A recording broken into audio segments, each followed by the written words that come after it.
Le mois d'octobre 2025 a été marqué par un engagement fort du ministre des Droits humains, Maître Samuel Mbemba, en République démocratique du Congo, avec un accent particulier sur la promotion du dialogue et la lutte pour la reconnaissance des atrocités commises dans le pays. Ces actions se sont inscrites dans une volonté affichée par le gouvernement de faire entendre la voix de la RDC sur la scène nationale et internationale, notamment en matière de sécurité et de justice transitionnelle.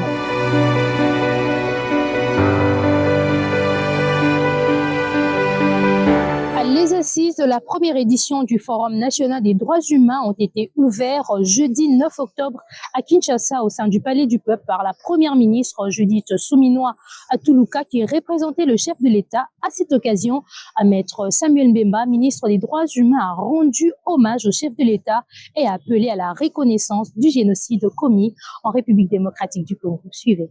Il y a lieu de citer le mérite qui doit revenir à son Excellence, Monsieur le Président de la République, chef de l'État, garant de la nation, Félix Antoine Tshisekedi Tshilombo, pour son engagement et sa détermination en faveur des droits de l'homme, lequel engagement est matérialisé aujourd'hui avec fidélité, humilité, mais aussi et surtout avec efficacité par son Excellence, Madame la Première ministre, chef du gouvernement, Judith Suminwa Tuluka. En effet, dès son accession à la magistrature suprême, le président Félix Tshisekedi a entrepris le renforcement des mécanismes classiques de promotion et de protection des droits de l'homme en République démocratique du Congo et a donné application effective à plusieurs dispositions de notre Constitution et des lois de la République, notamment à travers la gratuité de l'enseignement de base, la maternité gratuite et la couverture universelle de santé. Droits humains. Cette volonté politique affirmée se manifeste à travers plus de 50 articles de la Constitution de la République démocratique du Congo, lesquels consacrent les droits humains et libertés fondamentales. Mesdames et messieurs, les attentes sont grandes, mais je suis convaincu qu'avec notre unité et notre courage, nous parviendrons à renforcer la promotion et la protection des droits humains dans notre pays, tout en saluant l'engagement du chef de l'État dans la réalisation de la politique gouvernementale en matière de droits humains, qui constitue une priorité fondamentale pour notre avenir commun. Je déclare ouvert les travaux de la première édition du Forum national des droits humains en République démocratique du Congo. Et le samedi 11 octobre s'est clôturé au Palais du Peuple à Kinshasa la première édition du Forum des droits humains. Lors de cette clôture, Maître Samuel Mbemba a balisé le chemin d'un dialogue permanent avec les acteurs de la société civile et a réitéré son appel à la reconnaissance du génocide commis en RDC. Cet événement a donc marqué le début d'une nouvelle ère de collaboration entre les pouvoirs publics et la société civile pour la promotion et la protection des droits humains. Mon propos à la clôture de cette première édition du Forum national des droits humains en République démocratique du Congo, de rendre les hommages mérités à son Excellence, Monsieur le Président de la République, chef de l'État, Félix Antoine Tshisekedi Tshilombo. C'est de sa volonté que cette première édition du Forum national des droits de l'homme en République démocratique du Congo a eu lieu. Engagement, comme je le disais, au début de nos travaux, matérialisé par son Excellence, Madame Judith Suminwa Tuluka, Première ministre et chef du gouvernement.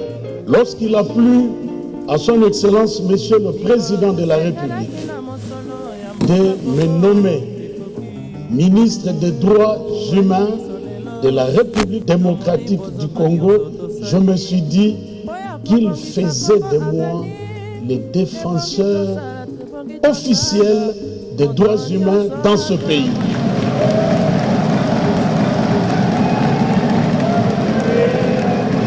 Et en faisant de moi défenseur officiel des droits de l'homme dans ce pays, je me suis dit qu'il était de mon devoir de rencontrer aussi mes congénères, mes partenaires, en fait ceux qui sont comme moi, avant de faire ce travail. Je considère, en regardant cette salle, que cet objectif a été atteint.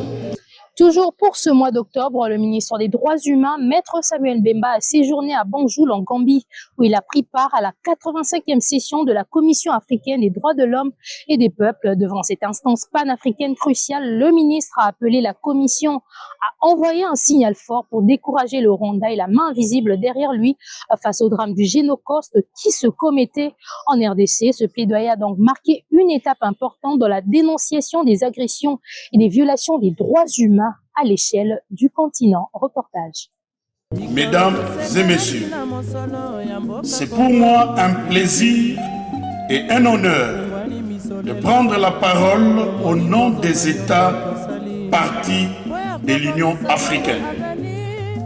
À l'entame de mon propos, permettez-moi de vous adresser les chaleureuses salutations des États partis à la Charte africaine, les salutations du peuple congolais à travers son représentant, son Excellence, Monsieur le Président de la République, Félix Antoine Tshisekedi Tshilombo, et mes salutations personnelles.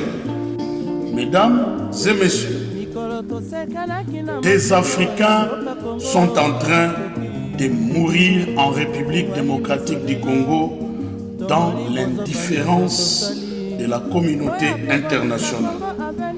La Commission africaine des droits de l'homme et des peuples va-t-elle garder, elle aussi, le silence face à ce drame que l'humanité n'ait jamais connu?